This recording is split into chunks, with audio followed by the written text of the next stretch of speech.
The wagon groaned as it climbed the final bend in the mountain trail, its wheels sinking into soft, rain-soaked earth. Eliza sat pressed against the sideboard, her sewing kit balanced on her knees, the thin wooden handle cutting into her skin. Every jolt rattled her bones and made the needle case inside the kit click faintly like tiny muffled screams. Beside her, the driver kept his eyes on the fog ahead. He hadn't spoken a single word since they left the village at dawn. His hands gripped the reins too tightly, his knuckles pale and stiff as carved stone. At the top of the rise, the workshop appeared at last, a low, squatting building of gray wood, its roof sagging under the weight of wet moss and old snow. The windows were black, some boarded, others cracked like old fingernails. A single crooked sign swung above the entrance, its faded letters barely readable. Mending and alterations. Eliza's heart kicked painfully in her chest. She hugged her kit tighter, feeling the worn grooves of the wood against her palm. This was her family's debt, paid in the only currency they had left, her. When the wagon stopped, the driver climbed down without looking at her. He opened the side gate and waited, shoulders hunched against the damp wind. Eliza hesitated. Her eyes moved over the yard. Mud pooled around broken barrels, and a thin mist curled between piles of discarded cloth. The air smelled of wet wood, mildew, and something sharper like scorched linen. At the door, a figure appeared. Mrs. Barlow stood there in a long black dress, her thin arms folded tight against her chest. Her hair was pulled so severely that her face seemed stretched, her eyes narrow and sharp beneath heavy brows. Their eyes met for a moment. Eliza felt her breath catch in her throat, her legs rooted to the wagon bed. Mrs. Barlow raised one bony hand, curling her fingers in a slow, beckoning motion. Eliza swallowed hard. She slid off the wagon, her shoes sinking immediately into the cold mud.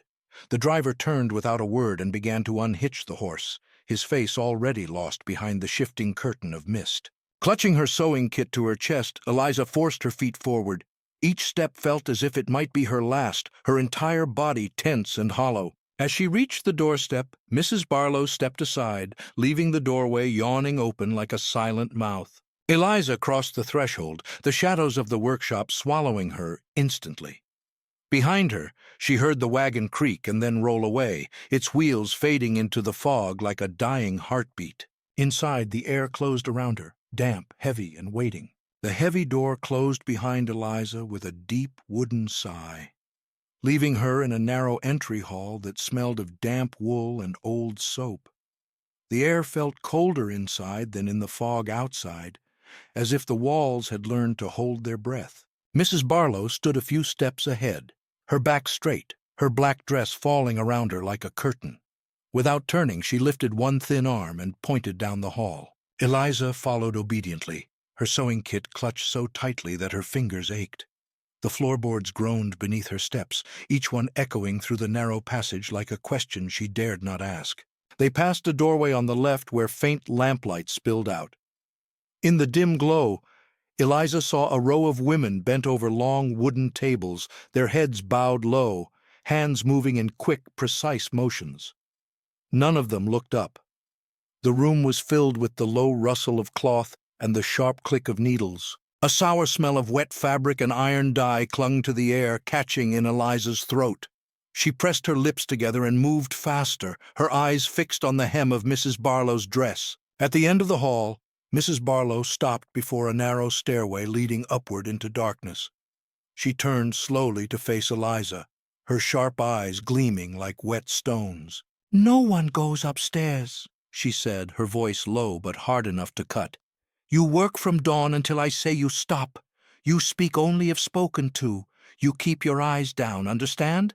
Eliza swallowed, her voice trapped somewhere below her ribs. She managed a small, stiff nod. Mrs. Barlow stared at her for another breathless moment, then turned and motioned toward a small door on the right. She pushed it open, revealing a cramped room with a thin mattress on a low wooden frame, a bucket in the corner, and a narrow table littered with spools of thread and chipped scissors. "This is yours," Mrs. Barlow said.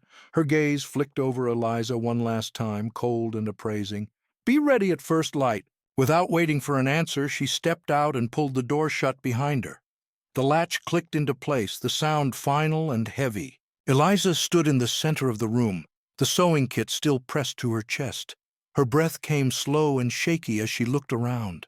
A spider moved across the ceiling, the only sign of life. She set the kit on the table and sank onto the edge of the mattress. The rough wool blanket scratched at her fingers as she touched it, and she suddenly felt the weight of the walls pressing in from every side. Somewhere down the hall she heard the steady rhythm of scissors snipping through cloth, the muffled rustle of thread being pulled tight. Eliza wrapped her arms around herself, drawing her knees up, her mind replaying Mrs. Barlow's words over and over until they blurred into one long, echoing command. No one goes upstairs. At dawn, the workshop rang with the hollow thud of Mrs. Barlow's cane against the floorboards. Eliza jolted awake on her thin mattress, her body curled tight, the wool blanket tangled around her legs. She pulled herself up, her eyes gritty with broken sleep, her ears straining to catch every sound beyond the door. When she stepped into the hallway, she found the other women already moving like silent shadows. They drifted past her, their heads bowed, faces pale and blank as pressed linen. Each carried baskets filled with half-finished garments or bolts of rough cloth. None looked at her. In the main sewing hall, the air felt heavy and sour with steam and stale dye. Long wooden tables stretched the length of the room, lit by narrow windows fogged from the morning damp. Eliza was given a spot near the far wall. A young woman with sallow skin and sunken eyes pushed a pile of torn skirts toward her without speaking. Eliza opened her sewing kit with stiff fingers and set to work, her needle trembling at first, then finding its rhythm in the endless repetition. Hours bled together. The only sounds were the scrape of chairs, the hush of fabric shifting, and Mrs. Barlow's occasional slow footsteps as she glided between the rows, her cane tapping against the floor. At one point, Eliza dared to glance up. Across from her, an older woman stitched in short, sharp motions, her shoulders hunched so tightly they looked ready to splinter. She paused for a moment, as if sensing Eliza's eyes. Slowly her gaze lifted, meeting Eliza's in a quick, frightened flash. Their eyes locked for just a heartbeat, long enough for Eliza to see the bruises blooming along the woman's jaw, the small stitched initials on her collar that had been roughly torn and resewn. The woman's lips twitched, as if forming a word, but before anything could pass between them, Mrs. Barlow's cane struck the table with a crack. Eliza flinched and snapped her eyes down to her work. The other woman did the same, her hands moving even faster now, fingers almost blurring. After that, no one looked up again. Eliza's needle stabbed her finger once, twice. Blood welled up, seeping into the pale fabric. She wiped it quickly on her skirt, heart pounding in her throat. The light shifted slowly, gray to dull white, then back to gray again. By the time Mrs. Barlow gave the signal to stop, Eliza's back ached as if it had been struck with stones, and her eyes burned from the strain. When she finally stood and stepped back, her knees almost buckled. The other women filed out in a silent procession, vanishing into the side hallways like ghosts dissolving into fog. Eliza lingered a moment longer, her hand pressed to the table for support. As she turned to leave, she cast one last glance across the room. The older woman was gone. The hall felt endless as she returned to her small room. Each step echoed in her skull, each breath thin and sharp. She closed the door behind her, leaning against it as if to hold the entire house at bay. In the half-dark, her sewing kit sat on the table, waiting. Eliza slid to the floor, drawing her knees to her chest. The distant sound of Mrs. Barlow's cane drifted through the walls, steady and patient, like a heartbeat that did not belong to her. That night, the workshop creaked and sighed like an old, restless animal. Eliza lay curled on her mattress, her sewing kit resting on the table across the room, a dark shape in the weak moonlight. Sleep refused to come. Her fingers still twitched as if stitching in the dark, her mind replaying the rhythm of needle and thread over and over until it blurred into something sharp and feverish. Sometime after midnight, a sound broke the suffocating quiet, a low, dragging shuffle above her ceiling. Eliza froze, her breath caught in her throat. The sound returned, a faint creak, as though someone was moving slowly, carefully, just beyond the boards above her head. She sat up, her bare feet touching the cold floor. The room seemed to lean inward, listening with her. Her eyes darted to the narrow window, but the fog pressed against the glass, turning it into a dull, blank wall. The sound shifted again, a whisper of fabric, a soft thud, and then silence. Eliza pressed a trembling hand to her mouth, straining to hear more. Nothing. Only her own heart hammering against her ribs like frantic fists on a locked door. She slipped to the door and pressed her ear against the crack. Down the hallway she heard the other women breathing, soft as moth wings. Somewhere farther off, Mrs. Barlow's cane tapped once, then again, echoing into stillness. Eliza's gaze flicked to the stairs she had been warned against. In the moon's weak glow, she could just make out the first few steps, each one a pale gray blade cutting upward into blackness. She felt her body sway forward without meaning to, drawn by a terrible curiosity that spread through her like cold water. But before she could move, a sharp creak from the upper floor snapped her back. She stumbled away from the door, crashing into the edge of the table. Pain jolted up her side, but she bit down on a cry. She stood there, panting, staring at the closed door as though it might swing open at any moment to swallow her whole. Minutes dragged past. Slowly, she backed away and dropped onto her mattress. She pulled her knees to her chest, her fingers curling into the rough blanket until her nails dug into her skin.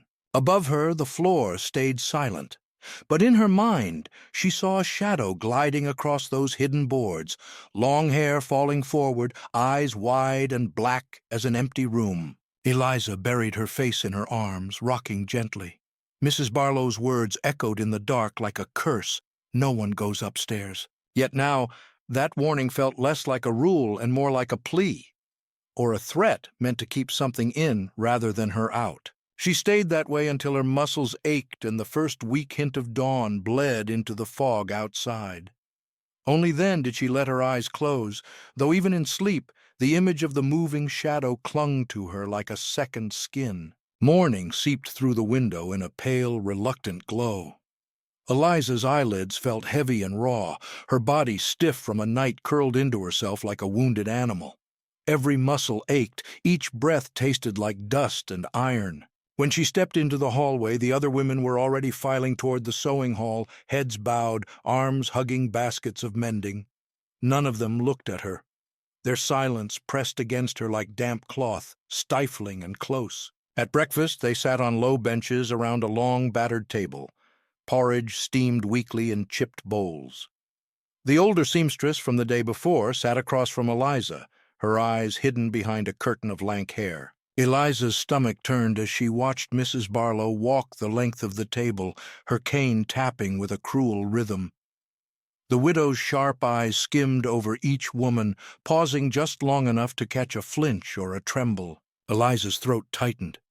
Her fingers gripped the edge of her bowl so hard her knuckles blanched. She opened her mouth before she could stop herself. Who is upstairs?" The words fell into the room like a dropped plate. Every head snapped lower, spoons froze midair. The air seemed to vanish from Eliza's lungs at once. Mrs. Barlow stopped. The cane tapped once against the floor, then again, each strike louder than the last.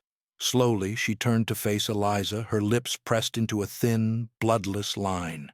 The silence pulsed, thick and alive. Then, in one swift motion, Mrs. Barlow raised her cane and swung it down across Eliza's back. A white-hot pain ripped through her spine. Eliza collapsed forward, her hands splaying out on the rough table. The bowl toppled, gray porridge oozing across the wood and dripping to the floor. Mrs. Barlow struck again. The second blow cracked across her shoulder, sending a jolt of pain down her arm. Eliza gasped, but did not scream. The widow leaned close, her breath sour and hot against Eliza's ear. "No questions," she hissed, each word sharp as a needle. "Ever!" She straightened, her gaze sweeping over the other women. Each sat frozen, their eyes locked on their bowls, their fingers curled tight around spoons. Mrs. Barlow's cane hovered in the air for another moment before she lowered it and turned away, her steps calm, almost gentle as she resumed her slow circuit around the table. Eliza remained hunched over, her breath shuddering. The taste of iron filled her mouth. Slowly, she pushed herself upright, her fingers slipping in the spilled porridge. The older seamstress across from her finally lifted her eyes. For an instant, sympathy flickered there, then vanished as quickly as it came. She dropped her gaze again, shoulders curling inward. Eliza's own gaze drifted to the dark hallway beyond the table where the stairway waited in its heavy silence. The bruises already blossoming across her back felt like a brand. A wordless message burned into her flesh. No questions, no upstairs. Yet even through the pain, the question still burned inside her, bright and unstoppable. By late afternoon, Eliza's back throbbed in heavy, pulsing waves. Each breath caught on the edge of a hidden sob. Each small movement set fire to the bruises that bloomed beneath her dress. In the sewing hall, the other women worked in rigid silence. Their hands flew over seams and tiers, needles flashing in the gray light. Eliza tried to match their speed, but every tug of the thread pulled at her spine, drawing beads of sweat to her forehead. Mrs. Barlow drifted between the tables like a crow searching for something to peck. Now and then she paused behind a woman, her cane tapping lightly against the boards. A single tap, then another, the sound seeping into Eliza's bones. When the evening bell rang, the women stood and began filing out, their shoulders rounded with exhaustion. Eliza hesitated, her hand trembling over her sewing kit. She glanced toward the hallway where the exit door stood cracked open. For the first time since she arrived, the yard outside was empty. No barrels being moved, no scraps being sorted, only the thick fog curling around the edge of the porch, drifting into the tree line. Her heart hammered so hard she thought it might shatter her ribs. She stood slowly, every nerve screaming in her back, and slipped her sewing kit under her arm. Step by step, she moved toward the door. She kept her eyes low, her breath shallow. Behind her, Mrs. Barlow spoke softly to one of the older women, her voice low and sweet. The same voice she had used before the cane struck. Eliza stepped onto the porch. The damp air slapped her face, shocking and cold. Her bare feet sank into the mud, but she didn't stop. She reached the edge of the yard, her fingers brushing against the wet, tangled grass. Beyond it, a narrow path snaked into the pines, swallowed quickly by fog. She took one more step. A hand shot out and caught her wrist in an iron grip. She jerked around, her cry strangled in her throat. The stable hand, a tall, hunched man with hollow eyes and a dirt-streaked face, stood behind her. His fingers dug into her skin, unblinking and silent. He didn't speak. He only turned and began to drag her back across the yard. Eliza fought, digging her heels into the mud, but her feet slipped and slid. Her sewing kit crashed to the ground, the lid snapping open. Needles and spools tumbled into the dirt like spilled bones. Mrs. Barlow appeared at the doorway, her cane resting lightly in her hand. She watched without moving as the stable hand hauled Eliza up the steps. Once inside, he shoved her toward the narrow storeroom at the end of the hall. Mrs. Barlow followed, her eyes flat and calm. The door slammed shut behind Eliza, and she stumbled into the dark, landing hard on her knees. The bolt slid into place with a final, echoing clack. She pressed her forehead to the rough wooden floor, her breath tearing through her like knives. Around her, the dark felt alive, pressing against her skin, seeping into her mouth and ears. In that moment, she realized that there was no outside path, no open yard, no chance to vanish into the fog. The house itself was a trap, and every exit a lie. Outside the door, she heard Mrs. Barlow's cane tap once, then fade slowly into the hush of the sleeping house. The storeroom smelled of mildew and old straw, the air so thick Eliza felt it crawl down her throat. She lay on the cold floor for hours, her arms wrapped tight around her bruised ribs, shivering in the dark. She didn't know if it was night or just the deep silence of the house that swallowed all sense of time. Her thoughts flickered and slipped, circling the same image. The dark stairway, the hidden upper floor, the soft thud of footsteps overhead. At some point she heard the faintest sound at the door. A slow, careful scraping. She lifted her head, her breath caught in her mouth. A small piece of folded paper slid under the crack, followed by a hurried shuffling of feet that retreated down the hall. Eliza stared at the paper, her heart beating so loud she thought it might echo through the walls. With trembling hands, she crawled forward and snatched it up. In the near darkness, she unfolded the fragile slip, her fingers smudging the ink. The letters were thin and slanted, as though written in a trembling rush. "She is still here, the attic girl. She tried to leave, too. You must not speak. You must not ask. He is always watching." Eliza's vision blurred. She clutched the paper to her chest, pressing her forehead to her knees. The words twisted in her mind like a hooked needle. She is still here. Her thoughts jumped to the quiet shuffling above her room, the soft weight moving across the floor at night. A girl, a prisoner, a warning, or a ghost. She imagined her now, pale face pressed to the attic window, hair tangled, eyes wide and empty, waiting for someone who never came. The door remained locked, and no other sounds reached her. Eliza pressed her fingers to the floorboards, feeling each splinter, each crack, as if they might open and swallow her whole. Hours passed. The paper remained gripped in her fist, damp with sweat. Finally, exhaustion dragged her down. She curled into a tight ball on the straw-strewn floor, the letter still clutched like a charm against her chest. As she drifted into a thin, haunted sleep, she saw the attic girl behind her eyelids, her lips moving silently in the dark, eyes wide with a terror that felt too familiar. Eliza shuddered, her breath catching as a final thought whispered through her mind before sleep swallowed her. If I don't escape, I will become her. When the storeroom door finally creaked open, a harsh slice of morning light spilled across Eliza's face. She flinched, her body stiff and shivering, her hand still clenched around the note. Mrs. Barlow stood in the doorway, her silhouette sharp against the gray glow. Behind her, the stable hand hovered in the hall, his eyes dull, waiting. "Up!" Mrs. Barlow ordered, her voice flat and cold. Eliza struggled to her feet, her legs numb beneath her. She tried to hide the note, but Mrs. Barlow's gaze snapped to her clenched fist immediately. "Give it to me." Eliza hesitated, her pulse thudding in her ears. Mrs. Barlow stepped forward, her cane rising slightly, the threat silent but absolute. With shaking fingers, Eliza extended the note. Mrs. Barlow snatched it, her eyes darting over the words. For a fleeting second, something flickered in her expression. Anger, or perhaps fear, before her face hardened again. She crumpled the paper and tucked it into her apron pocket. Then she nodded to the stable hand. "Bring the shears." Eliza's stomach turned to ice. She tried to back away, but the stable hand had already disappeared into the shadows, returning moments later with a heavy pair of metal shears, their blades thick and dull with rust. Mrs. Barlow seized a fistful of Eliza's hair, wrenching her head back so violently her spine screamed in protest. Eliza gasped, her eyes watering as the widow leaned closer. "You are not special," she hissed, her breath sharp and sour. "You will work, you will obey, and you will be forgotten." The shears closed around Eliza's hair with a thick final crunch. Chunks of her long brown hair fell around her shoulders and scattered to the floor like withered leaves. Each cut felt like a piece of herself being ripped away, each lock landing with a soft, accusing whisper.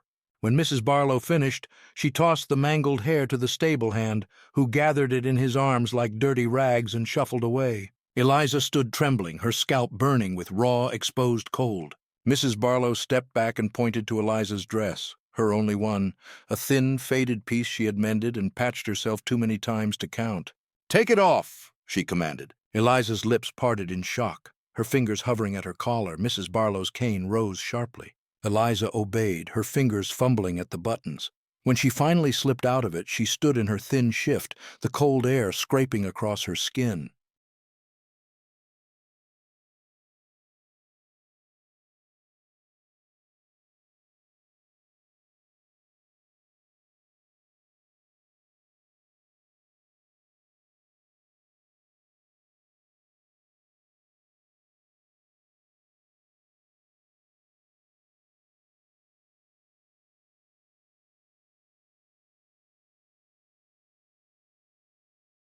Mrs. Barlow took the dress and carried it to the hearth at the far end of the hallway.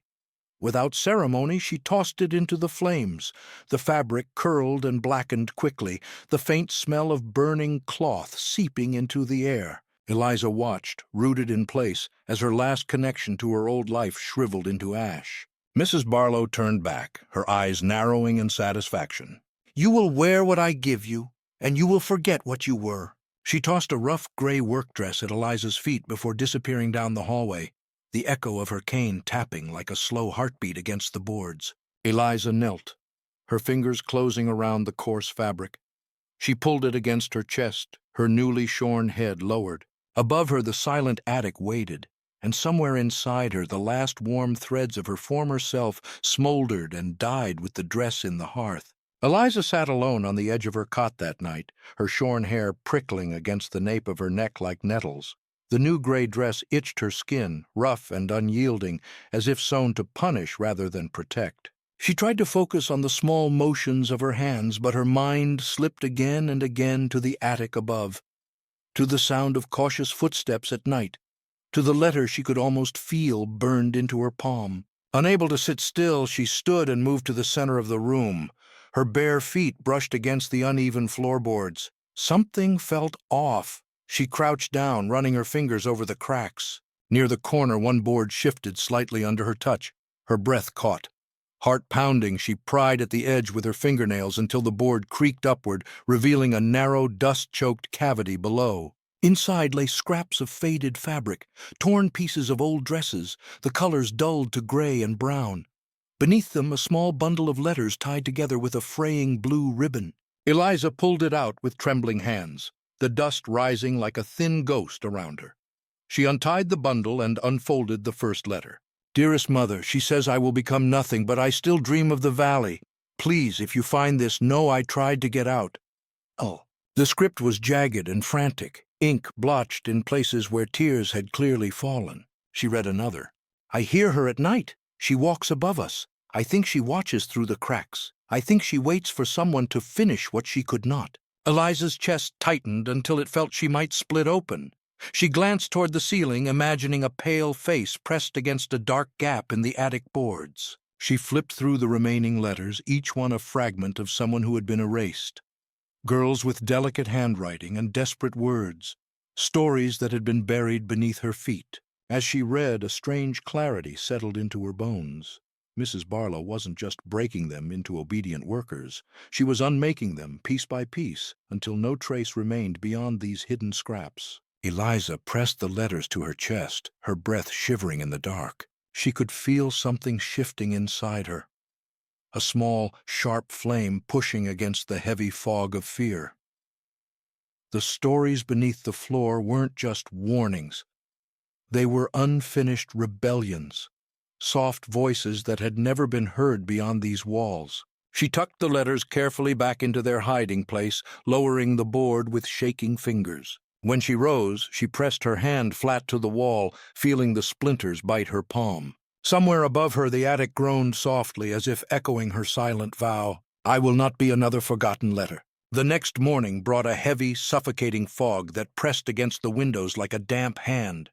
The sewing hall felt colder than before, the air thick with the scent of old dye and singed cloth. Eliza took her place at the far table, her fingers still sore from the day before.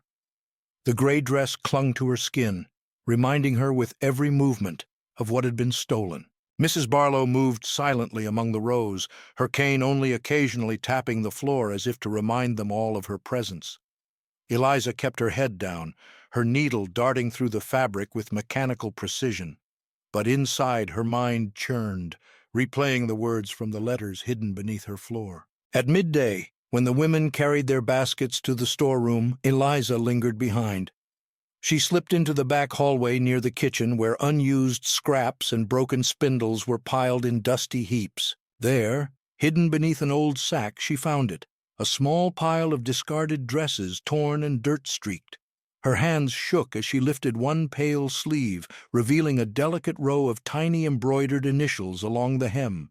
The stitches were uneven, as though sewn in secret and in haste. A name, an identity, a voice that had almost slipped away. Eliza sifted through the pile, each dress more broken and fragile than the last. One had a faded floral pattern, another a strip of lace barely hanging on. Each piece felt like a hushed confession pressed into her palms. In the folds of one particularly torn bodice, she found a crumpled scrap of paper.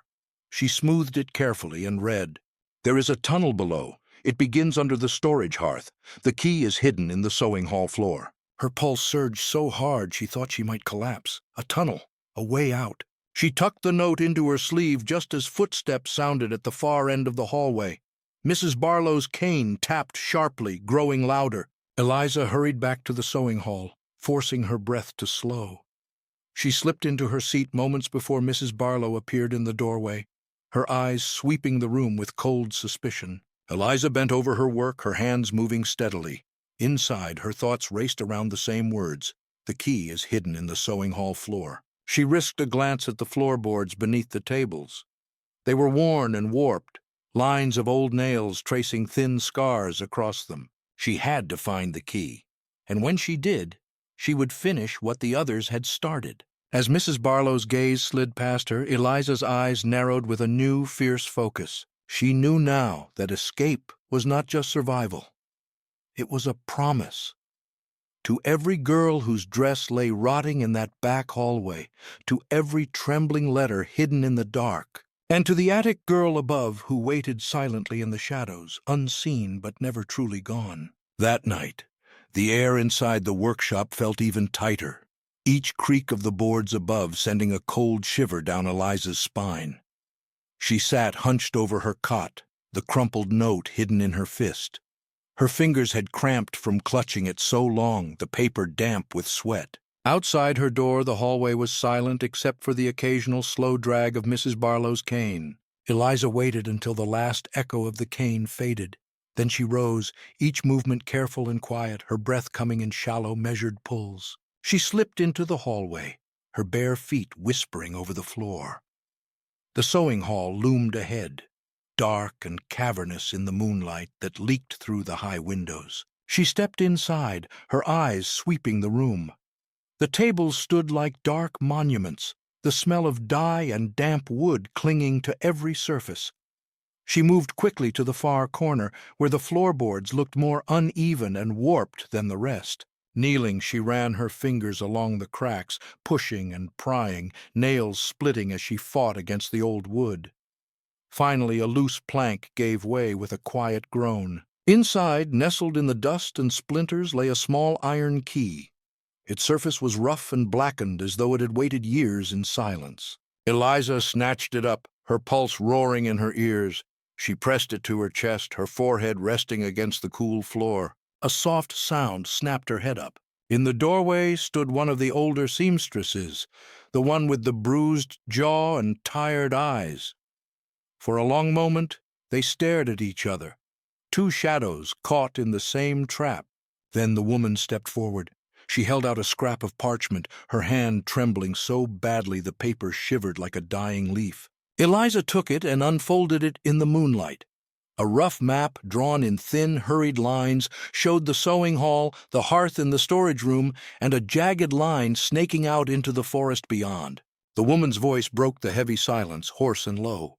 "Go before first light, only then. If she finds you, you'll join the attic girl." Eliza's mouth fell open to thank her, but the woman shook her head sharply, her eyes filled with grief and something like fierce relief. She turned and vanished into the darkness, her steps swallowed by the halls. Eliza stared at the map, the key clenched tight in her hand. Her breath came fast now, ragged and sharp. She hid the map inside her dress, her fingers lingering over the thin lines as if trying to memorize them through her skin. Tonight had given her everything, the key, the map, and an ally's silent blessing. As she slipped back to her room, she glanced once at the ceiling. In her mind, she imagined the attic girl shifting above, her pale face leaning toward the cracks, listening. Eliza pressed her palm flat to the wall in a silent promise. "Tomorrow I will run for both of us." Eliza didn't sleep. She sat on the edge of her cot, the map pressed flat beneath her palm, the key tied to a strip of cloth around her wrist. Each hour crawled past like a wounded animal, the darkness breathing against her skin. She dressed in silence, sliding her fingers over each seam of the rough gray dress, checking for tears, for weak points. She wrapped scraps of linen around her feet to muffle her steps and protect against the sharp rocks she knew waited beyond the walls. When the first pale thread of dawn began to creep across the window, she rose. Her legs trembled under her weight, her head light and hollow, but she moved anyway. She eased open her door, the hinges whining softly, a dying breath in the empty hallway. Eliza froze, listening. Nothing. No footsteps, no cane tapping in the dark. She slipped into the sewing hall one last time. The tables loomed like abandoned watchtowers, silent witnesses to all the small rebellions and quiet defeats stitched into these walls. At the far end she found the narrow passage leading to the storage hearth. Her heart thundered, every pulse a drumbeat counting down her seconds. The hearth sat squat and wide, soot-stained and cracked. She crouched and ran her hands along the base, searching for the hidden entry point the map had marked. Her fingers found a cold iron latch set deep into the brick. She pulled. With a low, reluctant groan, a panel shifted aside, revealing a black, gaping mouth beneath the hearth. The tunnel smelled of damp earth and mold, a sharp, cold scent that stung her nose. She hesitated only a breath. Then she ducked inside, pulling the panel closed behind her. Darkness swallowed her completely, thick and absolute. Eliza crawled forward, her hands sinking into the wet soil, fingernails filling with grit. The tunnel sloped downward, each inch a fight against the close, suffocating air. Her breath echoed off the narrow walls, ragged and uneven. Once she paused and pressed her forehead to the damp ground, her body shaking with silent sobs. In that crushing dark, she thought she heard a faint whisper from above, a girl's voice, thin and far away, urging her on. She forced herself forward. Each movement tore at her linen wrappings. Each scrape left thin lines of pain down her arms and legs. After what felt like hours, she saw it. A faint, distant glimmer of gray-blue light seeping into the tunnel ahead. Her heart surged painfully, her ribs straining against her breath. She clawed forward, the cold air turning sharper as she neared the exit. When her hand finally broke through to the surface, she felt the brittle snap of early frost on her skin. Eliza pulled herself out into the open, collapsing face first into wet leaves and moss. Above her the forest stretched endlessly, the trees thin shadows against the awakening sky. For the first time in what felt like a lifetime, she inhaled deeply.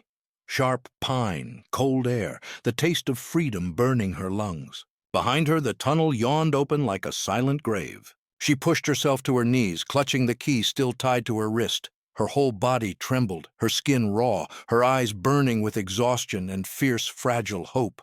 Eliza rose unsteadily, her head turning once to the dark mouth of the tunnel. Then she turned toward the trees, her steps slow but certain, each one carrying her farther from the house that had tried to erase her. Before first light, she had made it. Eliza stumbled through the thinning mist, each step tearing at her linen-wrapped feet, her breath crashing in and out like waves on jagged rocks. The trees pressed close around her, their tall, wet trunks gleaming in the first pale glow of dawn. She glanced over her shoulder again and again, expecting to see Mrs. Barlow's black silhouette emerging from the tree line, cane in hand, eyes cold and hollow. But there was nothing. Only the hush of the forest and the distant crackle of small branches under morning frost. She pressed on, her fingers brushing tree bark, her gray dress clinging to her damp skin. Every few steps she paused to listen, for footsteps, for the soft rasp of a cane, for the rustle of a dress in the underbrush. Suddenly a branch snapped sharply to her left. Eliza spun around, her heart leaping into her throat. From the mist, a dark shape lunged toward her. Mrs. Barlow, her black dress soaked at the hem, eyes blazing with a quiet, vicious rage. In her hand, the widow held a thin, curved sewing blade, its edge catching the weak light as she advanced. Eliza backed away, her foot catching on a root. She crashed to the ground, her palms sinking into mud and pine needles. Mrs. Barlow moved slowly, deliberately, her breath hissing through clenched teeth. "You think you can run!" she spat, her voice low and venomous. "You think you can leave what you are!" Eliza scrambled backward, her fingers closing around a broken branch half buried in the mud. Mrs. Barlow lunged. Eliza swung the branch upward with all the force left in her trembling arms. The blunt end struck the widow's temple with a sickening crack. Mrs. Barlow staggered, her eyes wide with shock. Blood bloomed along her hairline, running down her sharp cheekbones. She wavered, then crumpled into the dirt with a heavy, graceless collapse. Eliza stared, her breath ragged and loud in the sudden silence. The branch slipped from her fingers, her hands shaking violently. Mrs. Barlow lay still. One hand twitched once, then fell limp. The sewing blade dropped beside her, half buried in the mud.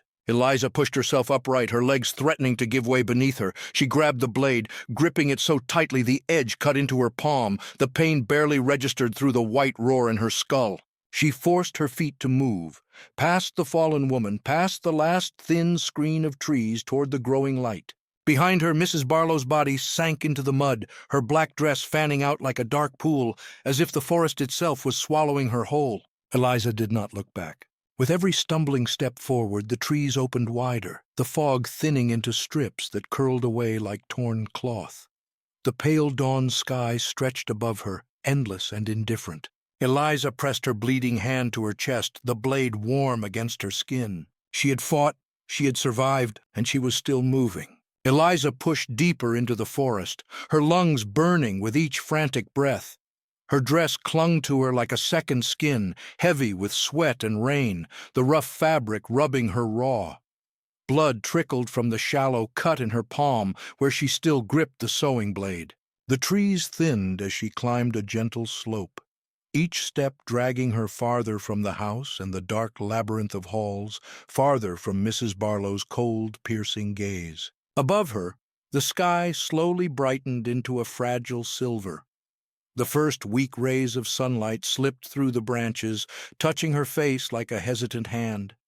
She stopped and tilted her head back, her eyes closing against the sudden warmth. For a moment she stood perfectly still, her arms hanging limp at her sides. The blade slipped from her fingers and fell to the mossy ground with a soft, final thud. Tears welled in her eyes, hot and heavy. They spilled down her cheeks, mixing with the dirt and blood on her skin. Her breath shuddered out of her in a ragged sob, the sound cracking the silence of the morning like thin glass. Eliza dropped to her knees, her hands sinking into the damp moss. She leaned forward until her forehead touched the earth, her shoulders convulsing with each silent cry. All around her the forest exhaled, a slow, patient breath, as if it had been waiting for her to arrive. She felt the press of every girl's story inside her, the attic girl's restless footsteps, the trembling letters under the floor, the scraps of dresses hidden in the dark. Their voices crowded her mind now, not as ghosts, but as a chorus, urging her forward, urging her to keep breathing. When she finally lifted her head, her face was streaked with tears and mud. Her eyes, red and swollen, carried something new, a fragile, unsteady light. Eliza reached for the blade again, her fingers curling around the hilt, not as a weapon now, but as a memory, a vow. She tucked it into the folds of her dress and pushed herself upright. She turned slowly, taking in the forest, the way the light caught on damp leaves, the smell of pine and earth, the endless stretch of space ahead. Her body ached in every place, her feet throbbed, her skin burned where her hair had been shorn away. But for the first time, she felt the air move through her chest without chains. She took a step forward, then another. Each one felt like it might break her. But she kept moving, her hand pressed to her heart as if holding all the fragments together. At the top of the slope, she paused to look back one last time. The forest behind her lay still and gray, the shadows heavy and silent.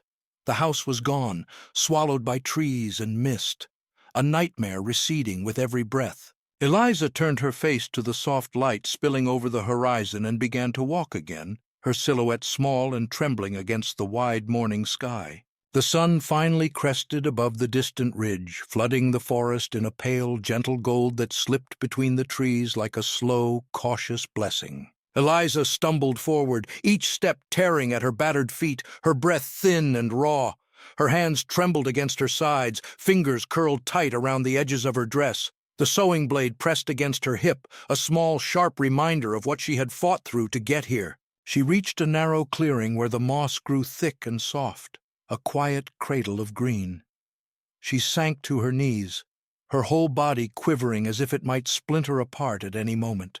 She lowered her forehead to the ground, the cold earth pressing against her skin, anchoring her to the present. Tears slid down her face in silent rivers, washing thin lines through the grime and blood. Above her, the leaves shivered softly in the morning breeze.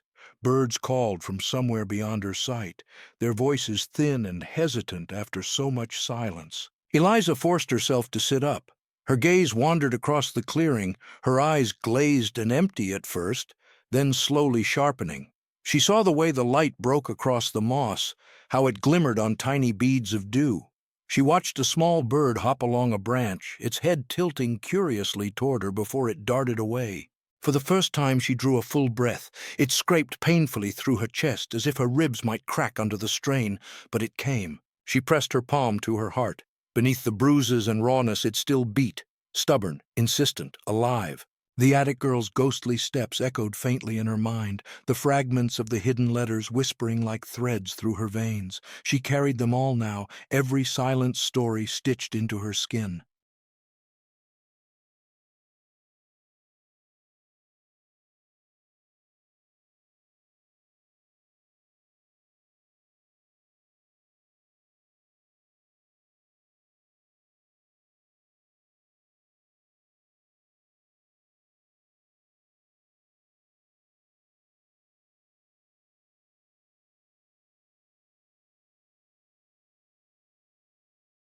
Eliza pulled her knees to her chest and rocked slowly, her cheek resting on her knee.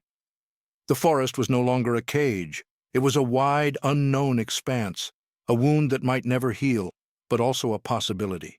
She looked down at the sewing blade, its edge dull and dark with mud and blood. Carefully, she wrapped it in a scrap of linen torn from her hem and tied it to her sewing kit, the kit she had carried from the beginning. When she stood again, her legs shook, but she did not fall. She turned her face to the line of trees that marked the valley's edge. Beyond it, she did not know what lay waiting: a village, a stranger's farm, another kind of prison. But it was away from Mrs. Barlow's eyes, from the attic, from the hush of terrified stitches in the night. She took her first step forward, then another. Each one felt like pushing against an invisible tide, but she kept moving, her head lifting with each slow stride. The forest swallowed her figure, but not her story. As the clearing emptied behind her, the morning light remained, bright, unyielding, and silent witness to the girl who refused to be unmade.